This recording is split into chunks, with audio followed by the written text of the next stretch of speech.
Hi, my name is Zach, and I'm a graphic designer and illustrator. I make posters, t-shirt designs, as well as motion graphics.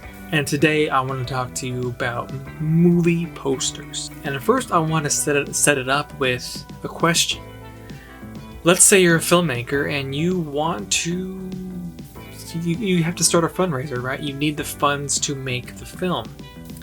And let's say you don't even have principal photography yet, but you need to sell this to people. You need to excite an audience.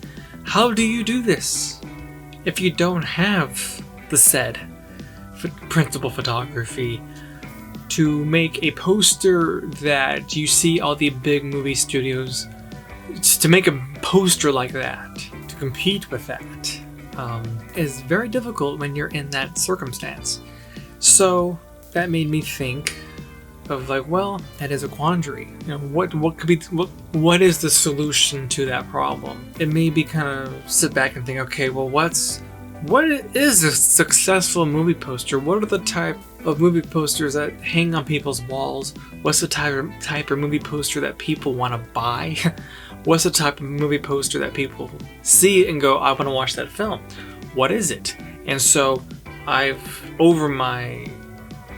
looked at movie posters that I like, that I feel like are successful, and I've kind of distilled it down to 5 traits, in my humble opinion. I'm sure there's more. I kind of got it down to 5, and those 5 pretty much are in my own work. Cut back to you're trying to advertise your film that has yet to be shot, because you need funding for that film. So how do you make a movie poster that, based off what the big movie studios say a movie poster looks like? How do you make that? Well, I have good news for you, my friend, and that is that you don't have to make a movie poster like that. In fact, I beg you not to make a movie poster like that. And you know the movie posters I'm talking about, you know, the floating heads poster, the all the actor faces kind of collaged around to sell you the movie. And those are the movie posters that pretty much are like, hey, audience member, watch our movie because Brad Pitt is in it. No bueno. You don't have to make a movie poster like that. That's good news. And big movie studios, in my opinion, that big movie studios have done this, have gone that route. There's myriad of reasons. But at the bottom line, it's about making sure they have their return on investment. And don't get me wrong, that is an important thing. The poster is indeed an advertising asset, but it doesn't have to.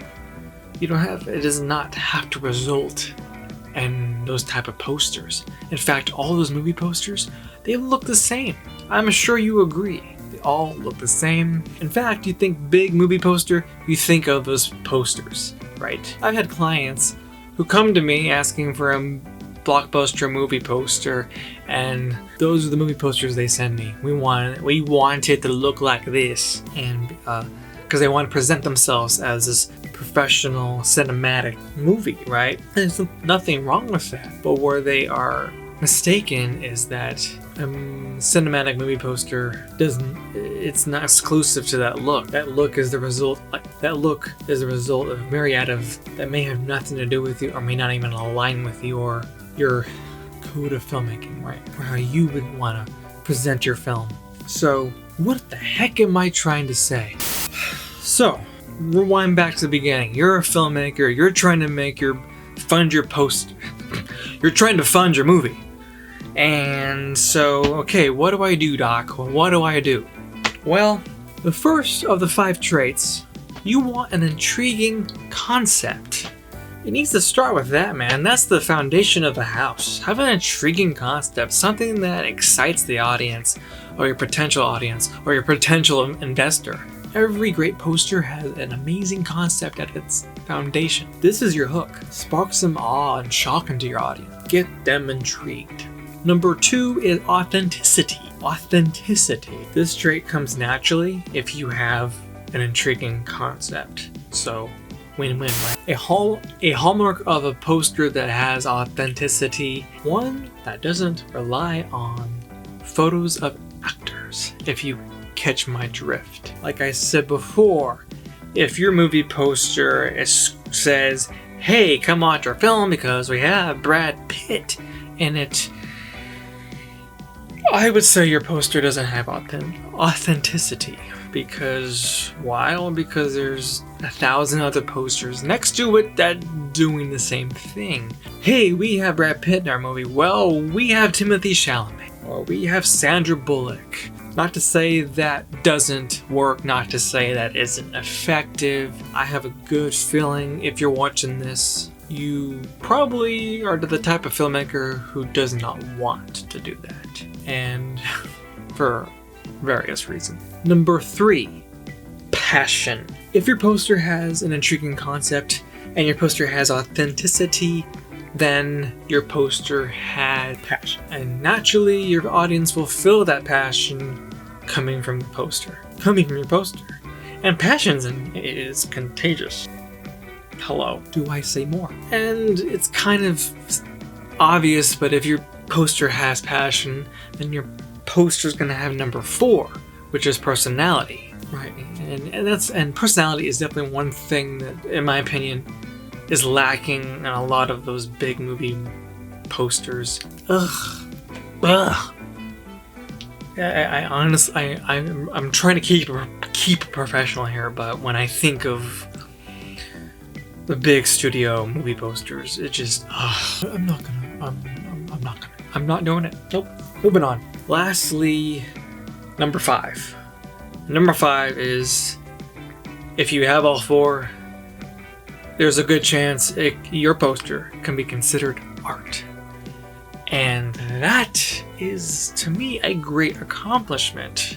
I mean, that's, I'm not saying it's, mandatory that a poster should be considered art, but it doesn't hurt. It doesn't hurt in getting people excited about the film, man. Thanks to groups like Poster Posse, Poster Spy, Mondo, Alternative Movie Posters, More Art Gallery, Bottleneck, and Galleries 1988, and a plethora of others. Thanks to them, they're creating opportunities and bring in artists and studios and having them collaborate and making amazing poster art, cover art, whether it's a Blu-ray release or a DVD release, some kind of limited edition thing, or sometimes it is an actual poster is made that is part of the official marketing campaign. It is happening. Studios are seeing that audiences do have a value in poster art that is art that they want to purchase and put it on their wall and stare at it. Why? Because that poster has those 5 traits, and that poster has the ability for the person to look at it and feel the movie, right? Their movie is encapsulated in that poster. I've spoken to many of my friends and people who have the same feeling about this as me, and they all agree to that aspect of a movie poster that they have on their wall. They look at that movie poster, and for a moment it just brings them the happiness, it brings back the memories, it brings back scenes, their favorite scenes and moments, and all of that comes from a movie poster, right? What am I trying to say? I don't know. What am I trying to say? Back to the beginning, back to it. You're a filmmaker trying to get your movie funded, and you don't have the principal photography. But do you have an intriguing concept? What you do, it's in your film. Get that, make that your foundation, and you make sure those 5 traits are in your movie poster. For a recap, number 1, you want an intriguing concept. Number 2, you want authenticity. Number 3, you want passion. Number 4, you want personality, and number 5 really is just the result of the 4, which is, look at that, you have art. Your poster's art. It's chef kiss. It's a winner. So if you want these 5 traits in your movie poster, please consider reaching out to me. I would love to collaborate with you and talk with you and make a piece of art that people will be excited about.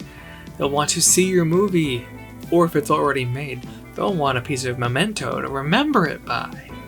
Right? I'm gonna shut up and be done. Thanks for watching. If you like this video, like it. If you want to see more of these videos, please subscribe. And thanks for watching Z Visuals, and I will see you next time.